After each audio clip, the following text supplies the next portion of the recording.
Los ataques en Esmeraldas despiertan preocupación por la violencia en Colombia. La fuerza pública redobla el control en la zona y el gobierno promete mayor presencia estatal. ¿La estrategia de seguridad debe replantearse? Los ataques criminales que han golpeado Esmeraldas en los 2 últimos meses no se han visto en el Ecuador. Bandas narcodelictivas se enfrentan a la fuerza pública para asegurarse el control de esa zona fronteriza y desde allí continuar con sus actividades ilícitas. ¿Ecuador ya siente los efectos del postconflicto colombiano? ¿Qué papel juegan los carteles mexicanos en estas redes? ¿Se ha logrado mantener el control estatal en la zona fronteriza? De estos temas hablaremos hoy cuando comience Políticamente Correcto.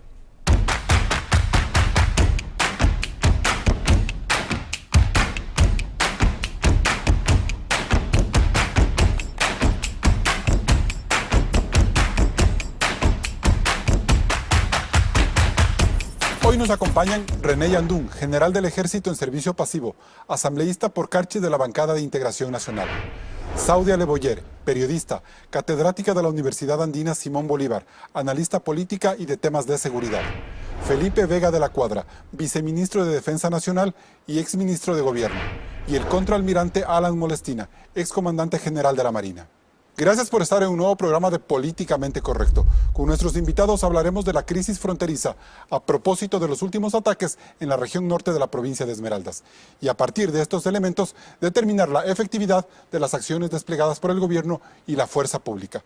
Claudia Roura nos hace este primer recuento. El 27 de enero, al norte de la provincia de Esmeraldas, en el cuartel de la policía de San Lorenzo, explotó un coche bomba pasada la 1 de la madrugada. La onda expansiva alcanzó unos 50 metros. Este evento dejó 30 heridos leves y a toda la comunidad alarmada. El gobierno decretó estado de excepción y aseguró que son represalias por los golpes que Ecuador ha dado a las organizaciones delincuenciales dedicadas al narcotráfico. El sábado 17 de febrero, en el sector El Pan, a 2 horas de San Lorenzo, se produjo un cruce de balas entre militares que patrullaban la frontera con integrantes de un grupo armado. 48 horas después, la tarde del lunes 19 de febrero, en el mismo sector se registró un nuevo ataque armado contra soldados ecuatorianos. El hecho dejó 2 uniformados heridos. El 16 de marzo, en la parroquia Borbón, una bomba de fabricación casera explotó a las 2:30 de la madrugada en el destacamento de Marina de la base naval de Esmeraldas. Una pared se cayó, 3 uniformados estaban dentro y salieron ilesos. La comunidad también terminó afectada. El 18 de marzo, en el sector El Pan y del Alto Tambo, casi simultáneamente, sucedieron 2 atentados más en contra de policías y militares. A los soldados les lanzaron morteros, mientras que un patrullero de la policía recibió balazos por una ráfaga de fusiles. En estos eventos, 4 efectivos resultaron heridos. El 20 de marzo, en Mataje, localidad muy cerca de Colombia, 3 infantes de Marina murieron por la detonación de un artefacto explosivo en una carretera donde se realizaban operativos de control. 11 uniformados también resultaron heridos, 3 de gravedad y 8 leves. El cantón San Lorenzo fue militarizado mientras se realizan las investigaciones. El presidente Lenín Moreno dijo que tomarán las acciones necesarias para que este caso no quede impune. ¿Cuál será la salida a la violencia desatada en Esmeraldas? Bien, general Yandún, ¿esta situación se veía venir? Un saludo y gracias por la invitación, Carlos, para nuestros compañeros de panel, Felipe, Claudia, Alan. Considero que los antecedentes de los que nosotros provenimos llega a un tope. Y comenzamos desde 1981, cuando el Ejército de Liberación Nacional pasó a la misma área, en la misma zona donde hoy está incursionando la guerrilla. Luego tenemos otro ejemplo en el 2008. Y dentro de ello, pues, fue un problema tan grave. Lo de Angostura, quiere decir usted. Me refiero a Angostura, en donde la soberanía fue violada. Considero que fue una exageración del uso de la fuerza por parte de Colombia. Y desde luego estos antecedentes provienen al problema interno de Colombia, que nunca pudo ser solucionado. ¿Y que se empieza a pasar a Ecuador? E indudablemente la estrategia que utilizó más bien el gobierno colombiano fue de lo que antiguamente y en ese tiempo se hablaba de yunque y martillo, que consistía en que las Fuerzas Armadas de Colombia empujaban a la guerrilla hacia su frontera sur, como decir... Pero ahora estamos hablando de grupos delincuenciales más bien en general. Bueno, aparentemente, desde mi punto de vista, es la narcoguerrilla que se han convertido en grupos criminales, grupos no delincuenciales, sino de grupos terroristas. Ok. Saudia Leboyer, ¿hay falencias del Estado ecuatoriano y de la fuerza pública manifiestas en esta crisis? A ver, esto es un proceso, no es que empezó cuando hubo los bombazos o los atentados de las últimas semanas. Esto empieza, si queremos poner un antecedente, es en el bombardeo de Angostura, cuando se cambia todo el sistema de inteligencia, porque parte del problema que subsiste aquí es cuánta información hay alrededor del tema. Hemos convivido con Colombia desde que somos república, pero el tema de la guerrilla y de la producción de narcotráfico de ellos es muy antigua, y el crimen organizado hay que mirarlo como una empresa. Ellos van a ir donde haya mayor vulnerabilidad. En este caso ellos están en una zona que es un paso, una zona de paso, y por lo tanto ellos quieren controlar esa zona, y lo que hay ahorita es una disputa. ¿Y qué ha hecho el Estado ecuatoriano frente a esa realidad? Como para decir, bueno, el ataque es a las fuerzas militares, parecería que lo que quieren es eliminarlas a ellas de la zona. Yo creo que se están mandando un mensaje, porque recuerda que como son un tipo de industria, lo que ellos tenían es mucha corrupción. Se ha comprado jueces, fuerza pública, políticos, etcétera. El momento que se produce ¿De todo nivel eso, los políticos? De todo nivel. O sea, eso es solo cuestión de mirar la historia del país, ¿no? Entonces, ¿qué es lo que sucede? El momento en que ellos se ponen en esta zona, reciben una suerte de una actividad de control, descubren algo quizás que no les gustó y viene una actividad reactiva desde estos grupos irregulares, llamémoslos así, o delincuenciales, y lo que hace el ejército es ahorita estar, como yo lo veo desde mi punto de vista, en una posición de tratar de contener eso, porque no se veían venir esto, porque esto... O sea, ¿le sorprendió al ejército en cierta Yo creo manera? que de alguna manera sí. ¿Por qué? Porque ellos han estado haciendo su trabajo, pero descubren algo, no saben cómo enfrentarlo. Eso es una zona que realmente, de lo que yo he conversado con gente que está vinculado en el mundo de la investigación y demás, me han dicho, mira, levantar información en la zona era súper complicado. Bien. Doctor Vega, detractores del anterior gobierno creen que el debilitamiento de las Fuerzas Armadas es también una razón por la cual se ha perdido una serie de controles en la frontera, y que la falta de información, como señala Saudia Leboyer, podría marcar también una razón por la cual entender la magnitud a la que han llegado estos ataques. Yo quisiera partir de un análisis un poco más de fondo y de escenario y de contexto. Primero, la desmovilización de la guerrilla, llamemos ideológica, no quiero discutir del tema, deja en el territorio colombiano una red enorme de delincuencia, una red de narcotráfico que proveía de recursos, una red de extorsión, una red de secuestro, una red de compra y venta de insumos, etcétera, ¿no es cierto?, de tráfico. Que eso se sabía por lo menos desde el 2002. Esto lo sabíamos doctor, desde hace mucho tiempo y era un escenario previsible. Bien, este es el primer elemento. Por lo tanto, lo que estamos enfrentando en este momento son estas redes delincuenciales que se quedan actuando en el territorio con todo el entrenamiento, práctica de décadas de ejercicio irregular en esa zona de Colombia. Ese es el primer elemento. El segundo elemento, Colombia como república, como país, como Estado, no ejerce presencia, no tiene presencia en una franja que tiene hasta 80 kilómetros desde nuestra frontera. Nosotros tenemos 730 kilómetros de frontera con Colombia. Entienda, una franja que en algunos momentos tiene 80 kilómetros de ancho, en donde no hay presencia ni militar, ni policial, ni del Estado colombiano. Esto es un elemento muy importante a mirar, porque de alguna manera, es tierra de nadie. O sea, usted dice que sin ese control en el otro lado es muy fácil que se permeen para la frontera ecuatoriana. La permeabilidad hacia la frontera ecuatoriana es como paso. Y por esa realidad siempre se van a quedar cortas las Fuerzas Armadas. Nos vamos a quedar cortos, con inteligencia, con recursos, con personal. Tenemos un número importantísimo de personal en frontera en este momento, con acciones eficientes. Nos vamos a quedar siempre cortos porque esta actividad delincuencial en red, que yo coincido plenamente con Claudio, es una cosa ya de empresa del crimen, de inversión de las redes de crimen, en donde inversionistas locales hacen compra, sacan por el Ecuador y mandan hacia el norte. Este es el gran problema. Contraalmirante Molestina, ¿Es completa la lectura que hacen Saudia y que hace el doctor Felipe Vega? ¿Cómo entender el papel de las Fuerzas Armadas y las dotaciones con las que han podido enfrentar o no esta situación? Permítame primero, como oficial de Marina, infante Marina, que milité más de 30 años en esta institución, expresar mi solidaridad, mis condolencias a los familiares de los infantes de Marina caídas en cumplimiento del deber, y a los compañeros infantes de Marina y a la Fuerza Naval. Las apreciaciones que han hecho los dos panelistas, los dos compañeros, son acertadas. Pero, ¿qué es lo que ocurre? Como lo indicó el señor viceministro de Defensa, este escenario ya se veía venir. Yo recuerdo, yo fui comandante general de Marina en los años 2009, 2010, que estaba ya en proceso en esta negociación, y ya era el escenario de que iba a ser más gris que lo que al momento existía cuando las FARC ejercían el control de toda esa zona fronteriza. ¿Eso significa que no se prepararon como Fuerzas Armadas para esa nueva realidad?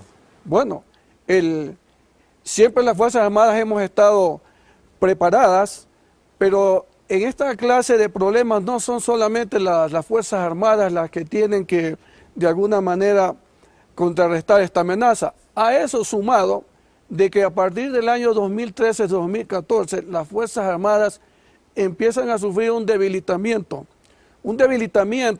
que no solamente es en lo que respecta a quizás que se disminuyó su presupuesto, sino en el asunto de que tenemos un ministro de Defensa, ex ministro de Defensa Cordero, un ex ministro de Defensa Patiño, que empiezan un ataque contra las Fuerzas Armadas para dañar su imagen. Recordemos esto de que existe discriminación. Entonces no es solamente un debilitamiento. ¿Y eso cómo se manifiesta en la crisis ya real? Ese maltrato político a la fuerza pública, para entenderlo ya en la cuestión de la frontera. ¿Cuál es la base del éxito en una fuerza militar? Es su alistamiento, su entrenamiento y el liderazgo que tiene que haber entre oficiales y tripulantes. Pero si yo vengo y lo digo públicamente, que en las Fuerzas Armadas existe discriminación, de que el oficial general gana esto y el soldado gana esto, como lo hacía el expresidente de la República, ¿qué causa esto internamente? Resquebrajamiento. Causa resquebrajamiento y además también un sentimiento en los miembros de las Fuerzas Armadas. Bueno, ¿qué hacen nuestros líderes a ver que estamos sufriendo esta clase de ataques? Algo que debemos relacionarlo es la ley de seguridad social de las Fuerzas Armadas.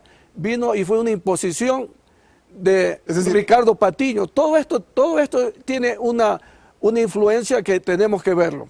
Como una forma de entender que hay un mal sentimiento en las Fuerzas Armadas, una desconcentración quizás. Sí, ese es un ingrediente. Luego se habla de que ya se terminaron el problema en la frontera norte, en la frontera sur, que se delimitaron las fronteras marítimas y se llega a una resolución que hay que disminuir el numérico de las Fuerzas Armadas, pero no solamente eso, sino que las Fuerzas Armadas empiezan a ser usadas mucho en operaciones de apoyo a la Policía Nacional, al Estado ecuatoriano, operaciones diferentes a la guerra que lo llamamos, y las Fuerzas Armadas empiezan a perder su entrenamiento para el combate. Y con este primer diagnóstico nos vamos a un corte comercial. Siguen Políticamente Correcto. ¿Qué acciones está tomando el gobierno frente a estos ataques? Lo analizaremos luego del corte. Siga con Políticamente Correcto. El ministro del Interior, César Navas, habló para Políticamente Correcto. Él nos da su visión sobre la crisis en Esmeraldas. ¿Las bandas disidentes de las FARC son las únicas responsables de los ataques en Esmeraldas? En este momento está identificado un grupo, ¿verdad? Está identificado un grupo que es el que lidera alias Huacho. Pero hay que entender algo. Nosotros como política ahí sí de Estado, y de acuerdo a la norma constitucional, no estamos luchando contra alias Huacho. Nosotros estamos garantizando la seguridad y la soberanía de nuestra frontera. ¿A quién responde alias Huacho? Que carteles que están fuera de Colombia, sean los que contratan estos servicios de seguridad y también de logística para poder sacar la droga de Colombia, tratar de buscar un corredor de salida de droga hacia nuestro país y de ahí hacia Centro y Norteamérica. Usted decía meses atrás que en Ecuador no operan carteles mexicanos. La estructura mexicana no está aquí, no están aquí. Lo que hacen estos carteles es operar, en este caso con estos grupos que están en Colombia, ¿verdad? Y estos grupos que están en Colombia son los que tratan de utilizar nuestros pasos como una vía de salida logística a la droga. Aquí no hay, en nuestro país, no hay cultivos, no hay laboratorios, esos están en el otro lado de la frontera. El Departamento de Estado ha dicho que aquí se procesa coca. No tenemos esa información, hemos tenido 2 o 3 casos aislados de pequeños laboratorios, pero que más lo estaban utilizando como sitios de descanso en el lado del Putumayo y en la frontera también con nuestro país, ya en la provincia de Sucumbíos. Y hubo un operativo a finales del mes de diciembre que con información de inteligencia fueron desarticulados y inmediatamente destruidos. ¿Se demostró el fracaso de la SENAIN? Necesitamos un ente coordinador de los subsistemas de inteligencia y un ente que se base en lo que en este caso, por ejemplo, en esta temática propia del crimen transnacional organizado, se necesita, que es la inteligencia estratégica de un Estado. ¿Los ataques pueden llegar a zonas urbanas? Son temas de análisis permanentes y dinámicos que nos encontramos realizando. Nosotros lo que sí yo le puedo garantizar es que vamos a continuar con el trabajo permanente, diario y la lucha frontal contra estos grupos como Estado. Bien, doctor Felipe Vega, en la explicación que del ministro del Interior no se advierte lo que decía el contraalmirante en el bloque anterior, la situación incómoda de las Fuerzas Armadas que impiden afrontar de manera más contundente esta situación en la frontera. Yo voy a discrepar plenamente con Alan Molestina. La moral de las Fuerzas Armadas se encuentra incólume, intacta. El mando y las cadenas de mando funcionan con la disciplina que Fuerzas Armadas ha tenido siempre. O sea, la idea de interpretar como que si existiera este momento en Fuerzas Armadas una mengua en su institucionalidad, en su forma de comportamiento, en su profesionalismo, creo que malos no ministros es cierta, de defensa es lo que menciona el contraalmirante. Yo no le quito razón en lo que argumente el almirante Molestina, pero eso no afecta a las Fuerzas Armadas en su estructura, en su comportamiento, en su moral, en su profesionalismo. La demostración más palmaria es que tenemos un grupo de guardia marina, de infantes de marina, muertos, 3 y gravemente heridos, 1 y 2 en recuperación. Están cumpliendo con su deber. Sí, pero quizás es intacto. Pero quizás golpeados por temas como, por ejemplo, la inteligencia, doctor. A ver, la inteligencia militar sigue funcionando. Pero muy venida menos en relación a la SENAIN. En el comando conjunto. Lo que ha habido es una integración en un sistema, el sistema de inteligencia militar, que antes estaba dividido por fuerzas, hoy está en el comando conjunto. Los problemas de que SENAIN dejó de hacer o desvió su función no afectan a la inteligencia militar. Pero la ponen a un segundo lado, pues. Pero no nos ¿no la soslayaron esa inteligencia? ¿No soslayaron la SENAIN a la inteligencia militar o policial? Puede ser, no estoy enterado a detalle del tema. Creo que es importantísimo darle en este momento en el Ecuador prioridad a la inteligencia militar y a la inteligencia policial. Esto es lo que tenemos que hacer en el Ecuador. Bien. Contraalmirante, en ese sentido, ¿usted está satisfecho con las explicaciones y la lectura que hace el ministro del Interior frente a las razones por las cuales se producen estos ataques en la frontera? Estoy en desacuerdo en gran parte de lo que manifiesta el señor ministro del Interior. Primero, que realmente me causa, no sé cómo explicarme, mi sentimiento es escucharle este momento hablar de que efectivamente la SENAIN no estuvo haciendo su trabajo. Le pregunto qué hizo cuando estuvo de ministro coordinador de la seguridad externa e interna, que era miembro del gobierno de Correa, en esa función tan delicada, pues ahí es que se debió haber tomado los correctivos, y no ahora pues en que venimos a decir que sí, que estuvo mal y que está bien que las desmantelen. ¿Por qué no tomaron acciones anteriores? Este asunto en la frontera norte no se trata solamente de bandas de delincuentes. ¿Sí, no? Esto se trata de una narcoguerrilla, de grupos disidentes de la guerrilla que ahora se han organizado Pensé que iba a hablar de carteles. En ese sector hay... Pero ¿por qué es que de alguna manera se incentiva de que los carteles mexicanos estén actuando aquí en el Ecuador? Porque hay un informe recién que emite el fiscal de México, donde da 5 carteles de México, entre ellos los de Sinaloa, que recuerdo, que están actuando. Un dato que lo ha desmentido el propio Navas, ¿no? Eso vale aclarar. Sí, ¿y qué es lo que incentiva? En cierta forma, claro que tenemos una inteligencia militar, pero está demostrando lo que está ocurriendo, que la inteligencia militar no está funcionando bien de alguna forma. ¿Por qué no está siendo efectiva? Porque la soslayaron. Sí, para mí sí.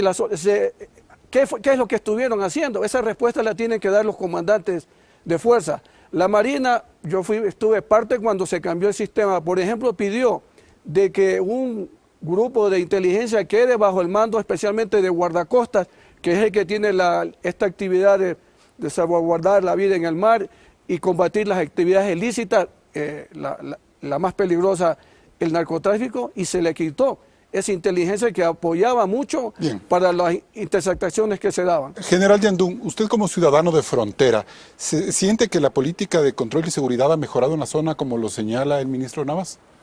Definitivamente no, porque no se ha implementado ningún tipo de proyectos o programas para el desarrollo fronterizo. Para la seguridad se ha implementado, lógicamente, eso se habla últimamente. desde la época de Udenor y del año 2000. Cuando se cerró la frontera con Perú, se llevaron los ojos hacia Colombia y se hablaba del desarrollo fronterizo. No ha existido absolutamente nada, a tal punto de que en este momento no existen fuentes de trabajo y existe más bien una situación migratoria de los propios habitantes de la frontera, no solo de mi provincia Carchi, sino también vemos de Esmeraldas y también vemos de Sucumbíos. Esa gente es muy permeable, por ejemplo, a meterse en actividades ilícitas por las necesidades. Si no hay trabajo, si no hay un programa de ayuda y de fortalecimiento para el desarrollo social y económico, difícilmente que vayan a mantenerse fijos y son susceptibles. Por ejemplo, en mi provincia Carchi, en las parroquias de Maldonado, Chical, Tobar Donoso, vemos que pasando el río se encuentran miles de hectáreas de plantaciones de coca. ¿Qué quiere decir eso entonces? ¿Y están los militares ecuatorianos reforzando esa zona? ¿Usted los siente ahí permanentemente? Los hemos visto, están presentes, pero sí también yo no debo estar de acuerdo con lo que nos está diciendo acá Felipe sobre que no ha habido ningún debilitamiento por parte de los gobiernos de las Fuerzas Armadas. Hay un plan de fortalecimiento o el plan de desarrollo estratégico, que comenzó en el 2010 y debe terminar en el 2021, con la inversión del Estado y con la adquisición y modernización de armamento y equipo. Saudia Leboyer, ¿cómo miras esta situación en relación a Fuerzas Armadas y la situación en la frontera? A ver, yo partiría de una cuestión, pero permítame primero, yo no estoy de acuerdo en una parte del diagnóstico que hace el ministro Navas, sobre todo porque cuando tú dices, él desmintió que esté aquí lo de los carteles mexicanos, etcétera. Yo lo que te voy a decir es, mira cómo está, ahorita Esmeraldas es el problema, pero los corredores por donde sale la droga, aquí no se produce, estamos completamente en eso de acuerdo, pero aquí se está cogiendo más droga de la que se cogió hace 10 años. Y eso no necesariamente te va a hablar de efectividad del trabajo policial, que lo está haciendo bien, pero Naciones Unidas te habla que solo se coge el 10%. Si es que el 10% antes era coger 60 toneladas y ahora estamos cogiendo ¿cuántas? 80, 90, significa que acá está pasando cuánta droga. Y eso sí es un problema. Y estamos viendo solo Esmeraldas. ¿Qué está pasando en Manabí? Solo recuerdo dónde se cayeron las avionetas que venían con carteles mexicanos. Y hay una cuestión, cuando José Serrano era ministro, él mismo admitió que ya había la presencia del cartel de Sinaloa acá. Por eso es que yo me sorprendo con el diagnóstico que hace. Y la pregunta es, ¿cómo lo sacaron? Hablemos de eso en el siguiente corte comercial. Nos vamos a un nuevo corte, siguen Políticamente Correcto.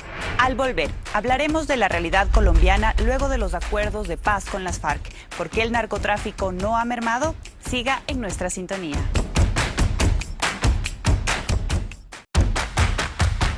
Y no es posible entender la inseguridad que se vive en la zona fronteriza de Esmeraldas sin tener claro lo que pasa en Colombia. Claudia. Los acuerdos de paz entre el gobierno de ese país y la guerrilla de las FARC no frenaron la actividad delictiva, ahora diseminada en decenas de bandas criminales dedicadas al narcotráfico.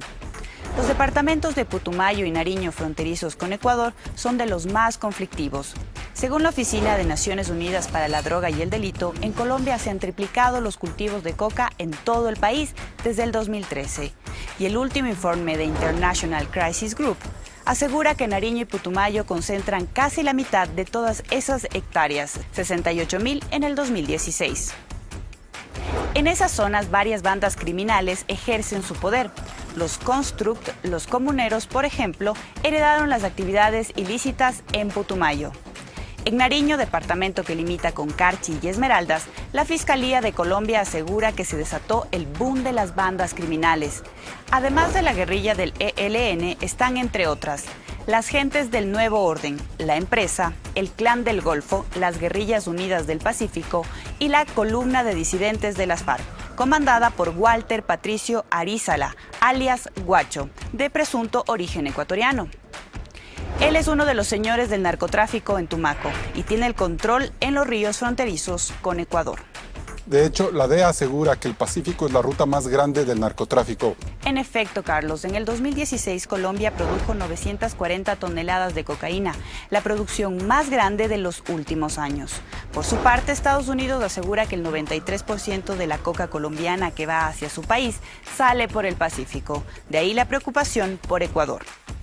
La Procuraduría de México asegura que en Ecuador operan 4 carteles de droga: el de Sinaloa, los Zetas, la familia michoacana y el cartel del Golfo, aseveración que fue desmentida por el gobierno ecuatoriano. La situación de inseguridad en la frontera explica en gran medida por qué las provincias de Sucumbíos con 17,2 y de Esmeraldas con 11,1 tienen las tasas de homicidios más altas de todo el país, aunque sus autoridades reporten una disminución considerable de este delito. Con los recientes sucesos de Esmeraldas, el gobierno decidió aumentar la presencia de militares y policías en toda la frontera. Subirá de 10.000 a 12.000 efectivos. ¿Son medidas políticamente correctas? Bien, Saudia Leboyer, ¿la situación del posconflicto colombiano se siente ya en Ecuador? ¿Era previsible haber cambiado de estrategia? Sí, o sea, se debió haber tomado en cuenta el momento que se anunció que iba a negociarse la paz con las FARC. ¿Por qué? Porque las FARC era solo una parte del problema de la frontera. Tenemos el ELN y todas las bandas criminales que se llamó en algún momento las BACRIM y que ahora ya están identificadas por la Procuraduría de México con nombres y apellidos. Entonces sí se debieron haber tomado ciertas alertas. Entonces hubo como una especie de decir, bueno, dejémoslo ahí. No pasa nada. Me parece a mí como que nos quedamos enfocados en que esto era un problema de solución de guerrillas, sí. Pero hay el otro componente, lo que dice México, lo que rechaza el ministro Navas, de que aquí operan carteles de la droga. Ellos dicen que aquí no están las estructuras, que básicamente sí se nutren de ese tráfico, pero que no están. Es que, bueno, a ver, ahí ponerse a discutir sobre lo que dice el ministro, no, yo lo único que hago es preguntar, porque hasta hace unos pocos años en el mismo gobierno de AP se admitía que ya estaban aquí presentes. Entonces yo sí pregunto, ¿cómo es que le sacaron y no nos enteramos? Porque el problema en la frontera, eso no se va a acabar, y ahí lo que yo creo que hay que empezar a hacer es darle mayor protección a la gente que está patrullando la zona. Es decir, ir en esas camionetas cuando entiendo yo que están mejor equipados, podrían ir en carros con más blindados y obviamente trabajar en mayor conjunto, sobre todo con Colombia. Bien, doctor Begui, más allá de que el panorama se esté redefiniendo, que el presidente Moreno haya tomado algunas decisiones coyunturales, ¿es necesario plantear una nueva política de seguridad en el Ministerio de Defensa frente a esta realidad? Por supuesto. ¿Y no estamos tarde para ello? No, no estamos tarde. Tenemos hechos lamentables, pero no estamos tarde, estamos ya empezando. Mire, esto es un fenómeno inédito. Inédito porque no hemos vivido en el país el hecho de que grupos delincuenciales tomen como blancos, como objetivos, a recintos militares, destacamentos, patrullas militares. Las Fuerzas Armadas ecuatorianas están preparadas, absolutamente preparadas, para una guerra convencional en frontera. Esto es un tema de... Pero ese debate se manejó hace 15 años, 16 años, se manejó doctor, hace 15 años, cierto es. No ha habido una actualización en las capacidades humanas y en el diseño de la defensa para enfrentar esto, pero estamos trabajándolo. Mire, en el libro blanco de la defensa que esperamos sacar a junio, la política de la defensa del Ecuador, tenemos todo un análisis desplegado de la política en frontera, que, como Claudia bien decía, no es un solo problema. Y como ha reclamado René Yandún, hay una suma, un cúmulo de problemas que deben ser afrontados por el Estado ecuatoriano. No es un problema únicamente militar, Es un problema que implica a los organismos de seguridad como la policía, que implica a los organismos del Estado como todos los ministerios que tienen que ver con el desarrollo. Y en ese sentido, general Riandún, ¿usted cómo mira estos acuerdos, esta buena relación entre presidentes Moreno y Santos y la posibilidad, no sé si de llegar a combatir conjuntamente con Fuerzas Armadas de los dos países este flagelo? Definitivamente una estrategia errónea. ¿Por no qué? se pueden unir fuerzas de dos países para combatir y llegar a un objetivo en el territorio donde Pero es no son las Ecuador. fuerzas democráticas frente a las irregulares. Definitivamente se puede integrar, agrupar o conformar estratégicamente lo que se llama agrupamientos tácticos dentro del operativo, dentro de lo estratégico también, pero llegar a unificar fuerzas con Colombia, yo creo que es el peor error.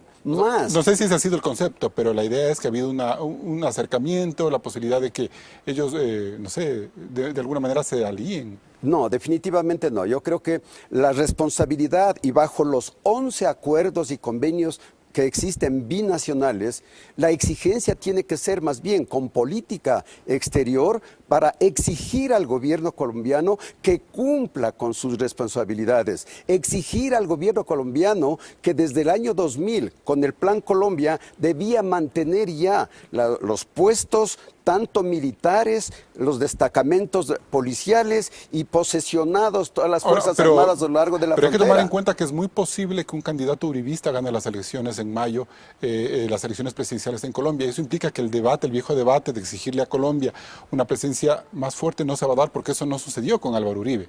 Entonces nos vamos a volver a meter en un problema del que salimos aparentemente hace una década. Si Uribe nunca estuvo de acuerdo para llegar a la paz entre los bandidos que les denominaba y el gobierno, razón por la que los acuerdos de paz yo me temo que prosigan con un próximo gobierno colombiano. Y lo que sí se va a acentuar es una grave crisis dentro de la organización y estructura estratégica colombiana.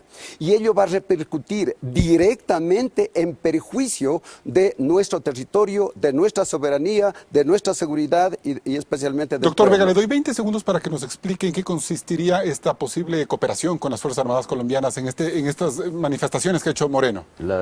Eso está determinado en los acuerdos de la Combifront, como muy bien decía el general Yandún.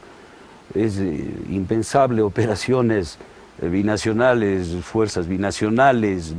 Lo que sí hay es una cooperación muy estrecha en información.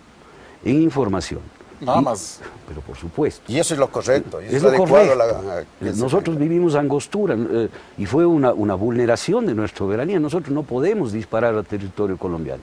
No podemos entrar en territorio colombiano, pese a la circunstancia terrible de que en ese segmento enorme de territorio y a pesar de que sean bandas no hay, delincuenciales que están al margen de la ley, que trafican droga, tiene trata que de haber personas. un trabajo muy concatenado entre las policías de los dos países, pero estamos hablando de Fuerzas Armadas. Las Fuerzas Armadas tienen un rol que cumplir y unos límites de los cuales no pueden sobrepasar. Contraalmirante Molestina, si es que la posición está clara frente a cómo actuar con las autoridades colombianas, ¿cuál debe ser el giro en la política de seguridad en las Fuerzas Armadas? Primero permítame aclarar de que en ningún momento he puesto en duda el profesionalismo de las Fuerzas Armadas. Perfecto. Me formé en ellas y su formación pues le da de que el servicio a la patria está sobre toda situación política que se pueda presentar. Ajá. Yo sí opino que debe haber un giro en la política De seguridad. de seguridad. Por ejemplo, el Ministerio de Defensa es ocupado por un civil. El señor presidente de la República tiene toda la potestad, su atribución y el derecho de poner a un civil que puede ser un militar retirado. Los últimos años nos dejaron un sabor amargo de los ministros de Defensa. Yo pienso que al momento es oportuno un militar retirado que ocupe esa cartera de Estado. Me estoy diciendo Por su perfil técnico, básicamente. Un perfil técnico para que ayude a resolver más rápido, a implementar una política de seguridad frente a la amenaza que estamos viviendo. De igual forma, el Ministerio del Interior tiene que trabajar muy coordinadamente con las Fuerzas Armadas. Escuchamos cómo el ministro Navas indicó de que a pesar de que se implementó un mando unificado bajo un militar, de que las fuerzas policiales iban a seguir haciendo su operaciones prácticamente en una forma independiente. Entonces, todas estas cosas hay que clarificarlas. Otro asunto que es bueno traerlo aquí, ¿en dónde hacía el mayor parte del entrenamiento en el exterior las Fuerzas Armadas ecuatorianas? En los Estados Unidos de Norteamérica. Nos guste o no nos guste, son los que están pues en la práctica, están en guerra en Afganistán, en esos artefactos improvisados, y eso se lo negó durante el gobierno de Correa. ¿Por qué no lo retomamos? Deberíamos retomarlo el día de hoy, porque eso nos ayuda pues a mejorar nuestra capacidad. Nos vamos a un nuevo corte comercial. Al volver, un analista ecuatoriano y uno colombiano hablarán sobre las realidades en la frontera binacional. Siga en la señal de Coavisa.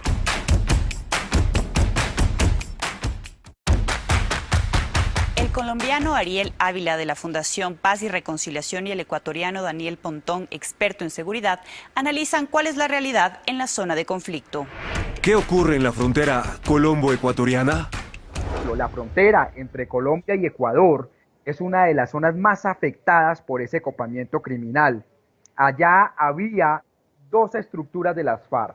Hoy hay 12 grupos criminales, 12 que se disputan metro a metro lo que antes era de las FARC. La relación entre actores legales y ilegales ahí es muy compleja en la zona. La parte legal y ilegal es muy estrecha por diferenciar desde el punto de vista económico, social y por qué no decirlo político. Entonces ahí me parecería que estos eventos que has citado tienen mucho que impactar en el tema de la opinión pública. ¿Por qué se desata la violencia en esa zona? Una disputa entre esos 12 actores criminales a que varios de ellos pasen la frontera.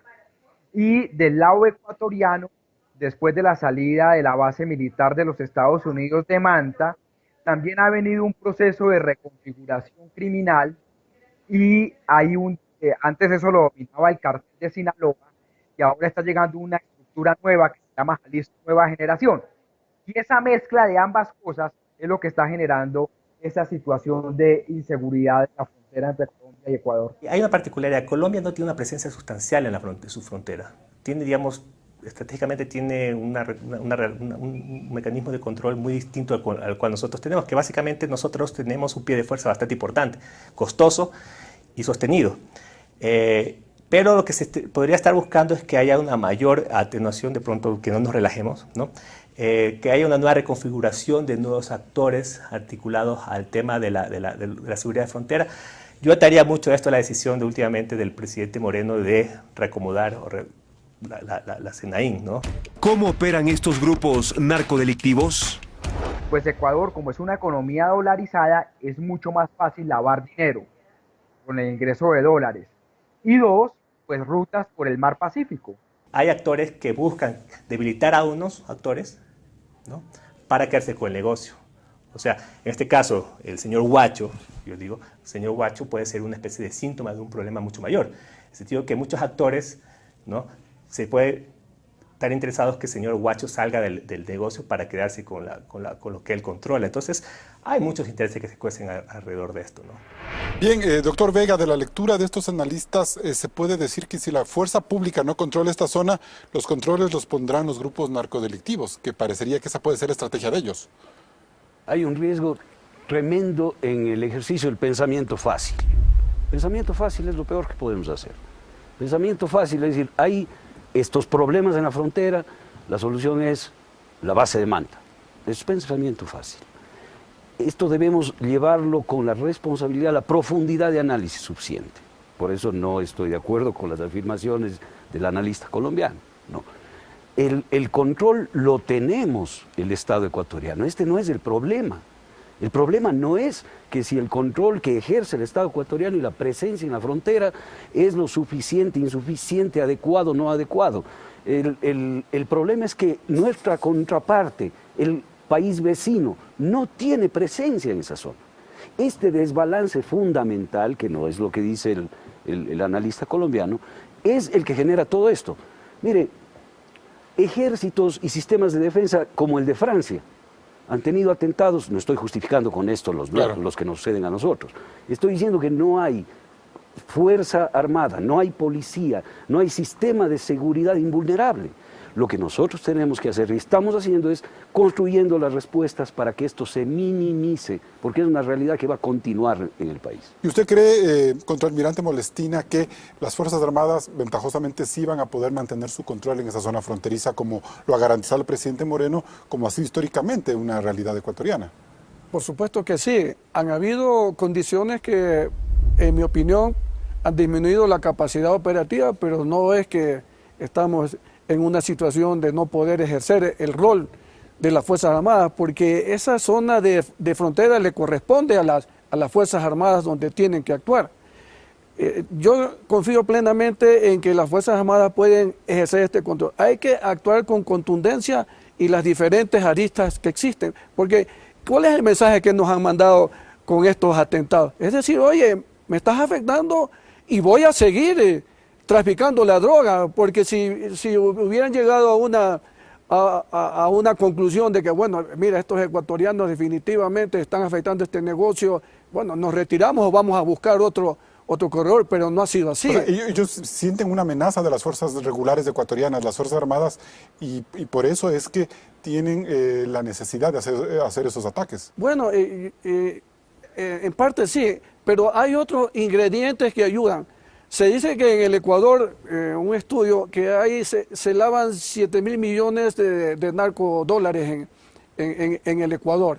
Acuérdense de la Fiscalía de Colombia que estableció que habían 100 propiedades de la guerrilla que estaban registradas aquí y nosotros tiene que pronunciarse no teníamos eso, conocimiento. ajá. Entonces, el buen tiempo que estuvimos sin control del espacio aéreo por el problema de los radares, todo eso incentivó que los carteles mexicanos pues vean al Ecuador como una vía factible para el tráfico. Pero no es momento para una base de manta, eso lo dice quizás el doctor Vega y lo han dicho muchos sectores en el país. Sí, si nosotros tenemos un buen sistema de defensa aéreo, un buen sistema de radares y tenemos las aeronaves para hacer las intersecciones, desde luego que no las necesitamos, pero básicamente aquí es importantísimo una inteligencia que yo diría de que sí se ha visto disminuida y que rápidamente hay que fortalecerla, implementarla y que no es fácil hacer esto de la noche a la mañana.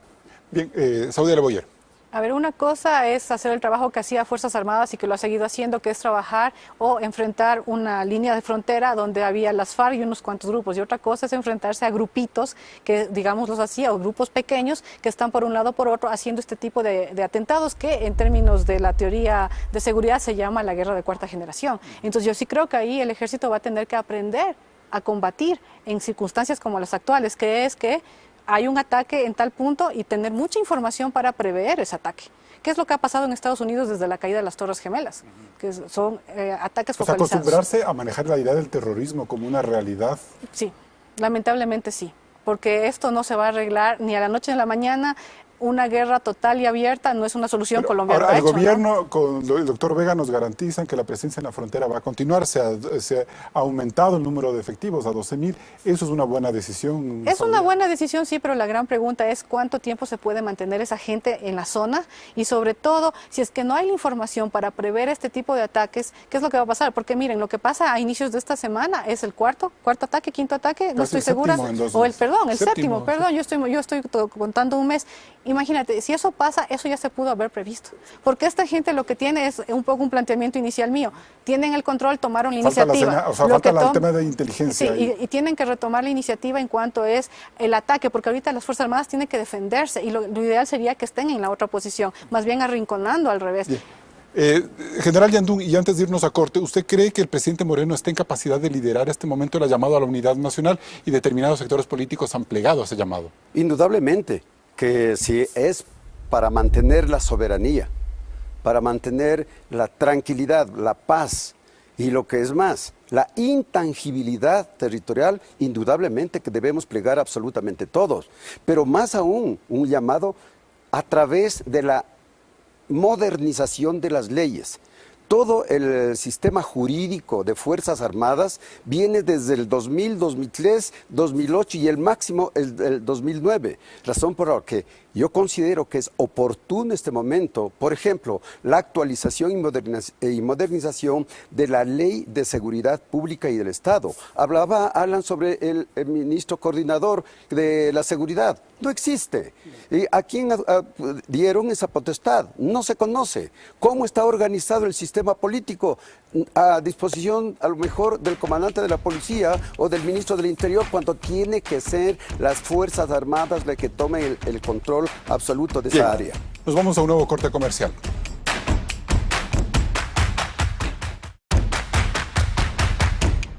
Entramos en la etapa de conclusiones. General René Yandún, ¿el gobierno está tomando medidas políticamente correctas para hacer frente a estos ataques en Esmeraldas? En cierta parte, pero lo que no está tomando en cuenta es la parte exterior. Es decir, la política exterior no está exigiendo que Colombia cumpla con sus responsabilidades. En segundo lugar, es necesario e indispensable de que haya el incremento del presupuesto para el fortalecimiento a la adquisición de armamento y equipo de Fuerzas Armadas. En tercer lugar, que la Secretaría Nacional de Inteligencia, que felizmente desapareció, sea nuevamente reestructurada con fines netamente de seguridad del Estado, del estratégico, y se organice a fin de que dé seguridad a todos los ecuatorianos, inclusive a nuestra riqueza del suelo. Saudia Leboyer. Está haciéndolo parcialmente, coincido con el general Yandún, porque lo que se requiere es mejorar mucho el sistema de información, es decir, el sistema de inteligencia, que debe dejar de estar al servicio de un gobierno, sino estar al servicio del Estado ecuatoriano. Se debe mejorar las condiciones en las que están los soldados y el personal que está en frontera norte, dándoles mayor protección, y se debe ir pensando en una nueva capacitación para enfrentar estos conflictos de cuarta generación. Alan Molestina, ¿qué es lo políticamente correcto? Se debe implementar un plan a la más alto nivel, el político, para que exista una política exterior que no permita esa libre frontera y que ingresa cantidad de ciudadanos que incentivan esta actividad del narcotráfico en las relaciones con Colombia, de exigirle que exista la presencia, una política de seguridad, una política de defensa articulada con los otros ministerios, en que, como este es un problema en que las Fuerzas Armadas llevan el esfuerzo principal, deben ser apoyadas por los otros ministerios, y eso demanda un plan a nivel nacional. Felipe Vega de la Cuadra. Yo quiero hacer como conclusión un llamado a la unidad nacional. El Ecuador ha demostrado a lo largo de su historia que todo puede lograr y puede llegar a la victoria en la unidad férrea de todos los estamentos del Estado: población, Fuerzas Armadas, Policía Nacional y todos los que hacemos el Ecuador. Eso es lo primero. Lo segundo, un llamado a la tranquilidad de nuestra ciudadanía. Ustedes, ecuatorianos y ecuatorianas, tienen Fuerzas Armadas y Policía profesionales que están cumpliendo con sus obligaciones y que tienen muy claros los retos que debemos asumir para dar respuestas eficientes ante nuevos escenarios. Y finalmente, un llamado a la clase política del Ecuador para que se aleje totalmente de la posibilidad de teñir de política a esta circunstancia que atenta contra lo fundamental de nuestro Estado, el territorio y la soberanía. Los ataques criminales de los últimos meses muestran un Ecuador vulnerable, a pesar de que el gobierno señale que son una retaliación por la presencia efectiva del Estado en esa zona. El abandono que caracteriza a Esmeraldas desde siempre es el caldo de cultivo perfecto para que este tipo de actividades prolifere. Y más allá de cualquier diagnóstico, lo que debemos preocuparnos es en el riesgo de que no haya nuevos ataques, donde el objetivo sea instalar el miedo de manera definitiva. Ecuador no se puede acostumbrar a las explosiones inesperadas ni a contar a los muertos por decenas. El terrorismo no puede ser la lacra de los nuevos tiempos. Hasta el próximo programa. Así cerramos este importante debate de Políticamente Correcto. Nos vemos el próximo domingo. Siga con la señal de Coavisa.